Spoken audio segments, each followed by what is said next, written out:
ఇది సమగ్రమైనటువంటి సమాధానం వారికి. గౌరవ సభ్యులు తన్నీరు హరీష్ రావు గారు.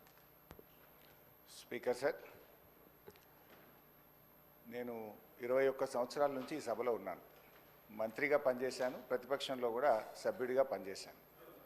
నా 21 సంవత్సరాల్లో క్వశ్చన్ మీరు చదివినప్పుడు మంత్రి గారు సీట్లో లేనటువంటి మొదటి సందర్భం ఈరోజు 21 సంవత్సరాల చరిత్రలో చూశాను.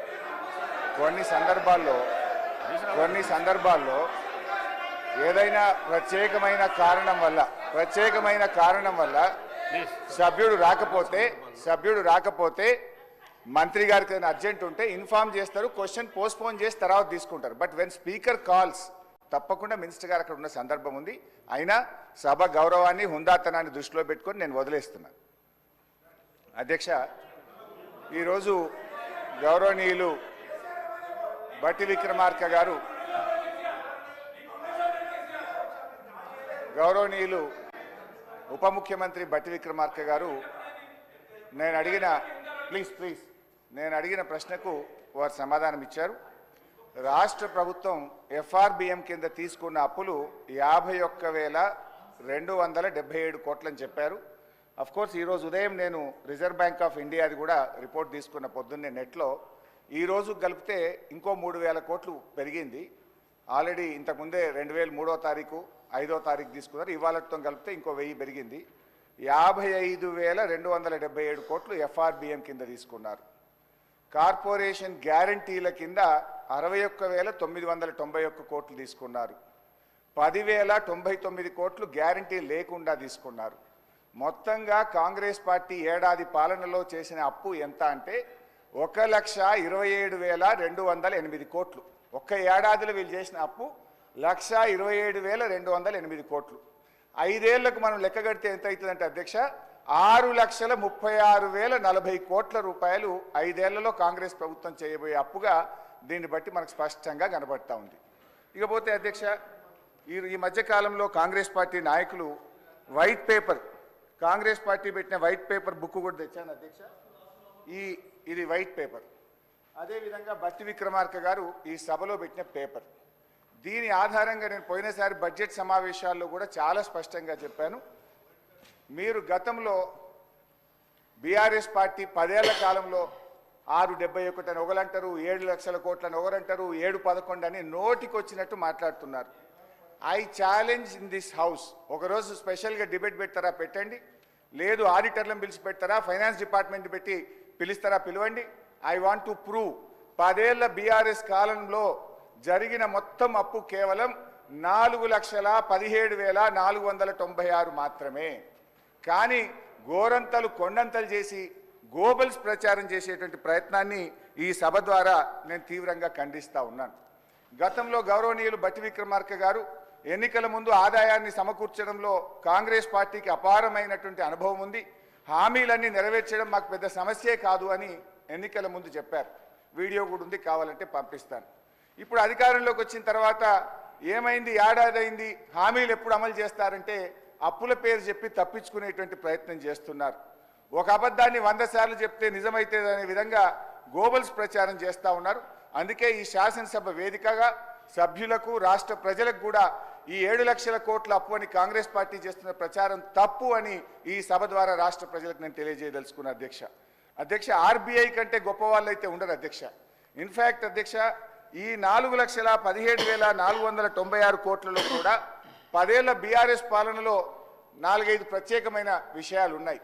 2 వరుస కరోనా సంవత్సరాలు రావడం వల్ల కేంద్ర ప్రభుత్వం అప్పుడు మొత్తం దేశం యొక్క ఎకానమీ అతలాకుతలమైంది.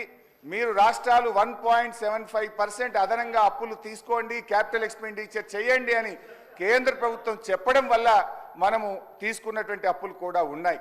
ఇది కాకుండా ఉదయ్ స్కీమ్ ద్వారా, సార్ లెట్ మీ కంప్లీట్, ఆ తర్వాత అని చెప్పమనండి. Let me complete. Speaker sir, Harish Rao garu సభలో చాలా సంవత్సరాల నుంచి ఉన్నా అని చెప్తా ఉన్నారు. వారికి అన్ని రూల్స్ తెలుసు, నిబంధనలు అన్నీ తెలుసు. క్వశ్చన్ అవర్లో క్వశ్చన్ అడుగుతారు, సమాధానం చెప్తాం. క్వశ్చన్ ఉంటుంది కానీ వారు షార్ట్ డిస్కషన్ లాగా ఉపన్యాసం చెప్పుకుంటూ పోతా ఉన్నారు. మరి వారికి అనుభవం లేకనా కావాలని సభను తప్పుదోవ పట్టించడం కోసం చేసే ప్రయత్నమా? మీరు అడిగారు ఈ అప్పుల పైన మీరు తప్పుదోవ పట్టిస్తూ ఉన్నారు, గోబెల్స్ ప్రచారం చేస్తున్నాం, ఏదంటే సభలో చర్చ పెట్టండి. ఎస్, మేము రాగానే సభలో చర్చ ఉండాలనే వైట్ పేపర్ పెట్టా మీరు చేసిన తప్పులు అన్నింటినీ. మళ్ళీ కావాలని అడుగుతుంటే మాకేం అభ్యంతరం లేదండి. మేము అసలు పూర్తిగా ఈ సభకి రాష్ట్ర ప్రజలకి వాస్తవాలన్నీ తెలియాలనేటువంటి ఆలోచనలో స్పష్టంగా ట్రాన్స్పరెంట్గా ఉన్న గవర్నమెంట్ ఇది. ఏది దాచుకోవాలని ప్రయత్నం చేయాలి మీలాగా. సో మీరు వాళ్ళ చర్చ పెడదామన్నా ఫైన్, షార్ట్ డిస్కషన్కి వీఆర్ రెడీ. మీరు ఏదో ఏ ఫామ్లో ఇస్తారో ఇవ్వండి, గౌరవ సభాపతి గారికి ఇవ్వండి, వారి అనుమతితో వారు ఇస్తే టైం ఇస్తే we are ready to debate sir.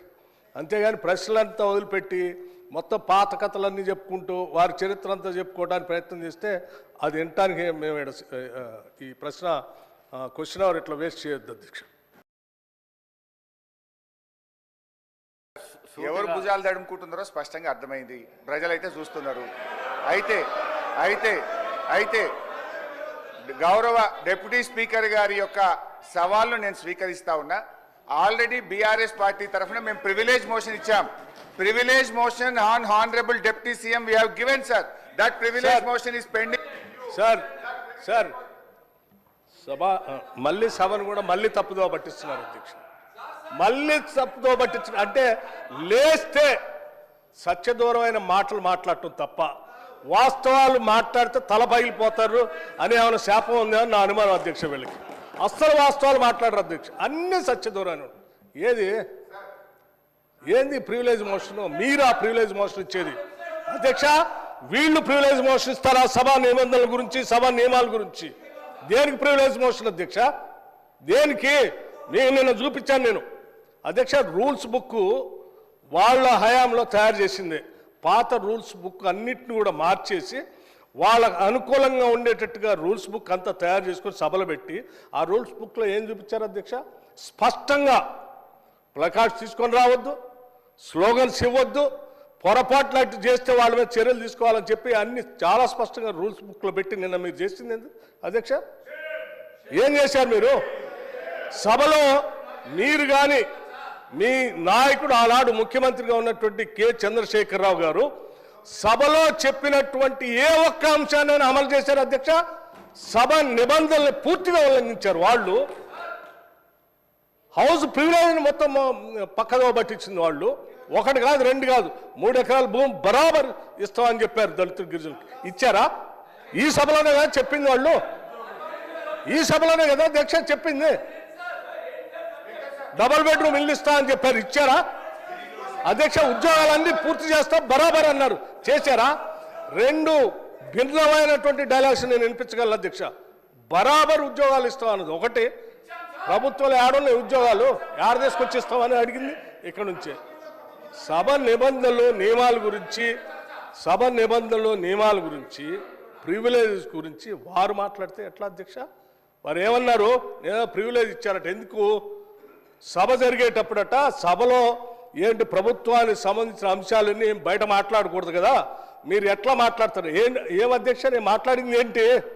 మీరు తప్పుడు సమాచారం ఈ రాష్ట్రానికి అప్పుల పైన ఇస్తా ఉంటే ఆ అప్పులకు సంబంధించి ప్రజలకు తెలియాలని చెప్పి 7,11,000 పైన ఉన్నటువంటి అప్పుల లెక్కలు బరాబరుగా చెప్తూ ఆ అప్పులు తీసే క్రమంలో మీరు చేసిన 66,000 కోట్ల అప్పుల్ని మేము తీర్చామని చెప్తూ, అట్లాగే రైతులకు ఇంకో 21,000 కోట్ల రూపాయలు రుణమాఫీ కింద ఆపు ఇచ్చామని అన్నప్పుడు ఒక జర్నలిస్ట్ అడిగాడు, అయ్యా రైతులకు భూమి ఉన్నటువంటి వాళ్ళు అందరికి ఇస్తున్నారు, బాగానే ఉంది, మరి అసలు మా భూమి లేని మా నిరుపేద ప్రజల కూలీలకు కూడా మీరు అప్పుడేదో ఇచ్చారు కదా అని ఇస్తా అన్నారా? 12,000 ఇస్తారంటే ఎస్ అవి కూడా ఇస్తామని అన్నాం.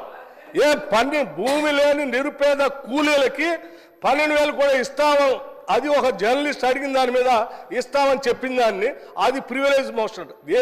నిరుపేద కూలీలకి 12,000 మేము ఇస్తామని చెప్పినట్టు మాటను ఇస్తామంటే నీకు నన్ను ఇబ్బందా? కూలీలకి ఇయ్యొద్దా? ఏంటి ఈ భూస్వాముల మనస్తత్వం? ఏంటా ఇబ్బంది? ఏం ఇబ్బంది అంటే దానికంటే ప్రివిలేజ్ మోషన్ ఇస్తారట. రైతు కూలీలకి 12,000 ఇస్తారా అని ఒక జర్నలిస్టు అడిగితే ఇస్తామని అన్నాం, అది ప్రివిలేజ్ మోషన్. రైతు కూలీలకు ఇస్తా అంటే ప్రివిలేజ్ మోషన్. ఇది ఎక్కడ ప్రివిలేజ్ మోషన్ అధ్యక్ష? ఇది ఎక్కడ ఉల్లంఘన? ఏ ఉల్లంఘన? రైట్ రైట్ ఇంకోటి చెప్పారు 7,11,000 పైన రుణం ఉంది అని తప్పుడు చెప్తున్నారు. మొత్తం తప్పులు చెప్పిందే మీరు కదా. 10 సంవత్సరాల పాలనలో తప్పు చెప్తుంది. 10 సంవత్సరాల పాలనలో తప్పు చెప్పినందుకే 6 నెలలకోసారి మర్చిపోతుంది అధ్యక్ష. వీళ్ళకి 6 నెలలకోసారి ఎందుకు పోతుంది నాకు అర్థం కావట్లేదు. ఆ సాధారణ ఎన్నికలప్పుడేమో ప్రజలు మొత్తం 6 నెలల క్రితం డిసెంబర్లో మొత్తం వాళ్ళని పంపించారు 2023. అది అయిపోయిన 6 నెలలకి పార్లమెంట్ ఎన్నికలు వస్తే డిపాజిట్ గలం చేసేసారు ప్రజలు. 6 నెలల తర్వాత మళ్ళీ అసలు ఇది ఏందో వాళ్ళకి ఆలోచన పోయిందేమో. అసలు రాష్ట్ర ప్రజలు అన్ని తప్పుదోలు పట్టించారు. ఇది ఎక్కడ అన్యాయం అధ్యక్ష? ఇవన్నీ ప్రజలు ఇంత తిరస్కరిస్తూ ఉంటే ప్రజల కోసం పనిచేసే మా పైనట ప్రివిలేజ్ మోషన్ అంట. ఎట్లా అధ్యక్ష? మీరు అడిగారు అప్పులు ఎన్ని ఉన్నాయని. చాలా స్పష్టంగా మేమేం దాచుకోలేదు అధ్యక్ష. అప్పులు తీసుకునే ప్రతిదీ ఆర్బీఐ ద్వారా బ్యాంకు ద్వారా నిక్కచ్చిగా స్పష్టంగా ఉంటుంది అధ్యక్ష. ఆ స్పష్టంగా ఉన్న కాగితాన్ని వాళ్ళ మేము దాయలే.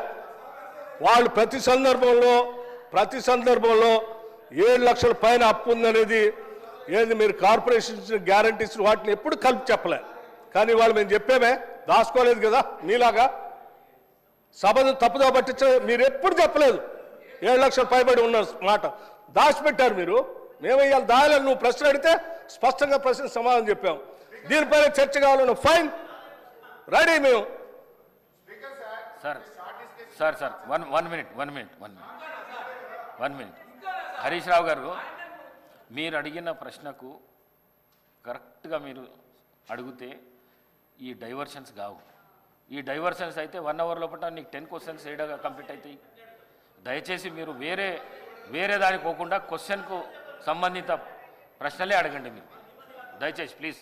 హరీష్ రావు గారు. స్పీకర్ సార్, మాకు మాత్రమే నీతులు చెప్తారు, అటువైపు ఎందుకు చెప్పారు సార్? అదే మీరు ఇప్పుడు వారు మొత్తం రాజకీయ ఉపన్యాసం చేయొచ్చు, రాజకీయం అంతా మాట్లాడొచ్చు.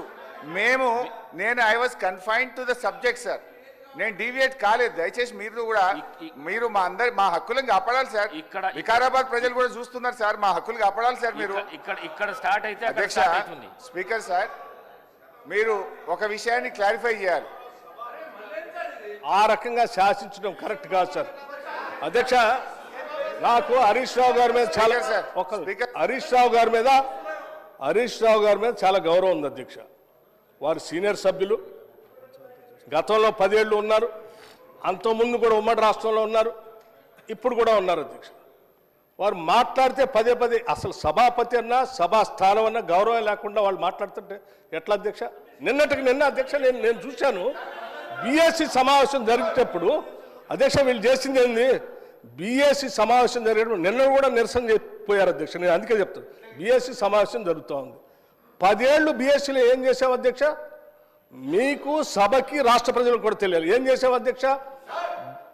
బిజినెస్ సభలో ఏం బిజినెస్ జరగాలనేది అధ్యక్ష సభలో ఏం బిజినెస్ జరగాలో ఎన్ని రోజులు జరగాలనేది పైన సభాపతి స్థానంలో ఉన్నటువంటి పోచారం శ్రీనివాసరెడ్డి గారు అక్కడ కూర్చునేవాళ్ళు, అవతల నుంచి మీరు వచ్చేవాళ్ళు, యువతల నుంచి సిఎల్పి నాయకుడిగా ప్రతిపక్ష నాయకుడిగా నేను కూడా ఆ బీఎస్సీ మీటింగ్లో ఉన్నాను. ప్రతి సందర్భంలో ప్రభుత్వ పరంగా ముందుగా ప్రతిపక్షాలు అడిగి మీరేం చెప్పాలనుకుంటున్నారు, ఎన్ని రోజులు కావాలి మేము చెప్పేవాళ్ళం. చెప్పి ఈ అంశాలన్నీ తీసుకోవాలి, ఇన్ని రోజులు కావాలంటే సరే. అప్పుడు గౌరవ ముఖ్యమంత్రి గారు చంద్రశేఖరరావు గారు కానీ లేకపోతే వారి తరఫున హరీష్ రావు గారు కానీ వచ్చి వాళ్ళు ఏం చెప్పేవాళ్ళు అధ్యక్ష? రైట్, చాలా సంతోషం, మీరు ప్రతిపక్ష పార్టీగా మీరు ఏ అంశాలు తీసుకోవాలనుకుంటున్నారో ఆ అంశాలన్నింటినీ గౌరవ సభాపతి గారికి ఇవ్వండి, ఎన్ని రోజులు నడపాలనుకుంటున్నారో అన్ని రోజులు కూడా రాసివ్వండి, మేము కూడా ఆ అంశాలన్నీ రాసిస్తాం. మిగతా ప్రతిపక్షాలకు సంబంధించిన వాళ్ళు అందరూ వారికి ఇచ్చిన తర్వాత వారు పరిశీలన చేసి ఏ అంశాలు తీసుకోవాలి, ఎన్ని రోజులు నడపాలని నిర్ణయం చేస్తారో సభాపతి గారికి ఒప్పచెప్దామని లేచి వచ్చేవాళ్ళం. లేదు నేను ఎక్కడ చెప్పాలంటే లేదు అట్లా కరెక్ట్ కాదు, సభాపతి గారు రాసిచ్చాం, వారే నిర్ణయం చేస్తారు, మనం అంతా సభ వారు చెప్పినట్టు నడవాలని ఫైన్ అని చెప్పి 10 ఏళ్ళు అదే నడిపాం అధ్యక్ష. కానీ నిన్న మాత్రం ప్రసాద్ కుమార్ గారు సభాపతి స్థానంలో ఉంది, మేము కూడా అదే ప్రొసీజర్ని ఫాలో అవుదాం, మీరు రాసి ఇవ్వండి మేము రాసిస్తామని అంటే లేదు ఇప్పుడు ప్రసాద్ కుమార్ గారు సభాపతి గారు నిర్ణయం చేయడానికి లేదు, మీరు ఇప్పుడే చెప్పాలను. అధ్యక్ష, సభాపతి స్థానం అప్పుడు అదే ఇప్పుడు అదే. అప్పుడు పోచారం శ్రీనివాసరెడ్డి గారు ఉన్నారు, ఇప్పుడు ప్రసాద్ కుమార్ గారు ఉన్నారు. సభాపతి స్థానం ఏం మారలేదు అధ్యక్ష, మనుషులు మాత్రమే మారారు. పోచారం శ్రీనివాసరెడ్డి గారు ఉన్నప్పుడు ఏ నిబంధనలు అయితే పాటిస్తున్నామో ప్రసాద్ కుమార్ గారు ఉన్నప్పుడు కూడా అదే నిబంధనలు పాటించాలి కదా. ఎందుకు మీరు దాన్ని వదిలేసి లేచి బీఎస్సీలో సభాపతిని మొత్తం అందరిని అవమానించేటట్టు కాగితాలు పడేసి బయటకు వెళ్తారు అధ్యక్ష? ఇదేనా సభాపతి స్థానానికి మీరు ఇచ్చే గౌరవం? ఏం ప్రసాద్ కుమార్ గారు స్పీకర్ కాదా? మనం 10 ఏళ్ళు పాటించింది మనం ఎందుకు పాటించట్లే? వీళ్ళు మాట్లాడితే లేచి సభాపతి మీద అటాక్ చేయడం కోసం ప్రయత్నం చేస్తారు. ఇది కరెక్ట్ కాదు అధ్యక్ష. సభాపతి మీరు పదే బతిలాడారు అధ్యక్ష. కూర్చోండి దయచేసి. ఆ ప్లే కార్డ్స్ పట్టుకొని రావటం కరెక్ట్ కాదు. అవన్నీ మా మార్షల్స్కి హ్యాండ్ ఓవర్ చేయండి. నా దగ్గర తీసుకొని వస్తారంటే హ్యాండ్ ఓవర్ చేయకపోగా ఆ కాగితాలన్నీ పట్టుకొని ఏడుకు వచ్చేది ఆ సభాపతి స్థానం మీద ఎగరటానికి పోతా ఉన్నారు హరీష్ రావు గారు. ఎక్కడ నియమం అధ్యక్ష ఇది కరెక్ట్ కాదు అధ్యక్ష. సభాపతి స్థానంలో ఉన్నటువంటి మిమ్మల్ని సభలో ఉన్నటువంటి వాళ్ళందరూ గౌరవించాల్సిందే. సభ నియమాల ప్రకారం నడుచుకోవాల్సిందే. మేము ఈ నిబంధనలకు అతీతంగా మేము రాచరిక వ్యవస్థలో మేము పోతాం, మేము శాసించినట్టే సభ నడవాలంటే కుదరదు అధ్యక్ష. అది కరెక్ట్ కాదు. దీనికి ఒక రూల్స్ బుక్ ఉంది, ఆ బుక్ ప్రకారం నడవాల్సింది.